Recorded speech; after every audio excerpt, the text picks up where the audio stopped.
welcome back. You're still with Berita Satu English and Ambassador Paulo Soares. Ambassador, Brazil is known as one of the countries that has been very successful with renewable energy, something that Indonesia aspired to do, but has been sort of stalling for some time. Can you tell us about that? How did the government go about introducing this renewable energy and right? We are a producer of oil, yes, of the traditional petrol. This is fine, it's doing very well.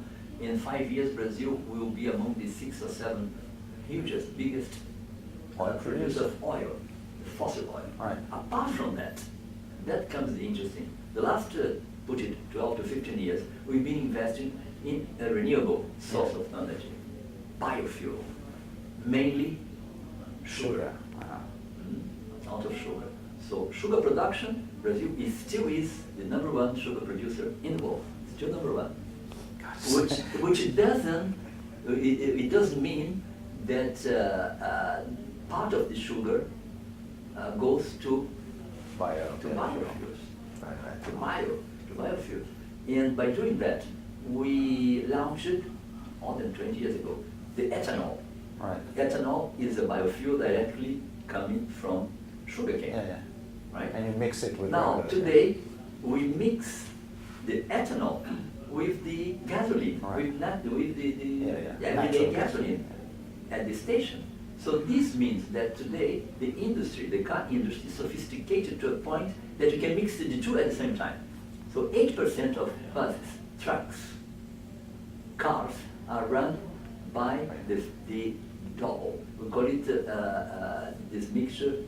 It's a mixture of the two, which is called flex, the flex engine. Yeah. So the industries are selling a lot, the car industry, so everyone is earning. And you have less pollution at the same time. And better, we have less pollution. So this is an area where we can really cooperate much more. We're virtually doing anything. So now we have an instrument to do. It's a cooperation on energy, renewable energy sources. But what did actually spark this change to bioethanol, to ethanol? This was long ago. This story goes back to the 30s, when the scientists in Brazil discovered that having the sugar and sort of processing it out of the sugar itself, the bagasse was oily. And this oily, through an industrial process, the technological process, became the ethanol. But what I mean is how come the government actually pushed for it? What sparked it for the government to push for it? First of all, the environment issue. Brazil was becoming polluted, but still is polluted, but much less than many other countries. Than ours, for example. You mentioned it. So, this was one, the environment. And then the investment, because it was not a very too expensive investment, much cheaper than the traditional oil, digging oil all the time. We are lucky because offshore we have plenty of oil. But otherwise, in the case of Indonesia, the renewables would be, if not the solution, one of the solutions. I would think so. I would think so too. Yeah. There is the wind, there is the sun. Where you have sun like us, but ethanol is the more economic one. Does it follow the same pattern as palm oil, for example, where you have bioethanol as well? But a lot of people are saying it's too. This plantation are ruining our forests and things like that. Is it a problem? This is another issue. There you have to be the government and those involved have to be very careful to avoid what's happening with your palm oil plantation.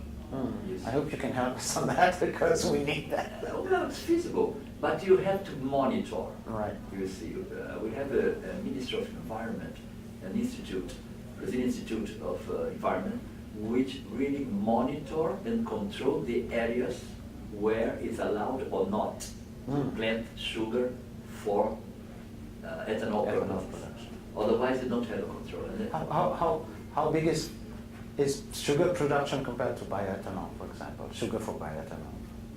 What do you mean, the percentage? The percentage. How much is usually allotted for? Well, gas. It came to a moment that almost 40% was For bioethanol. for bioethanol. You see, so quite much. But this didn't disturb our production of sugar for human consumption. It proves that you're still the number one producer and the number one exporter. Well, actually, we have an immensity of areas. We are in territorial areas. We are the equivalent of 4 Indonesias. So it's huge agro country, very much. Agribusiness is a big issue in Brazil. Well, if but you can do it, our model can be pretty well transplanted to Indonesia. certain areas of Indonesia. Well, if It's Brazil can do it, we should be able to do it. This means the full cooperation, Right. the full share, not the cooperation, sharing your knowledge, sharing your technology, sharing your investments. Right. So that's why we've been here for the last 3.5 years working hard, For the and now we have a cooperation. big chance. The level field is there. Is there? Okay. You have a new government, and I think the Joko agenda is very much similar to what you have been doing in Brazil. We certainly hope so. We have to have another break. We'll be back after this.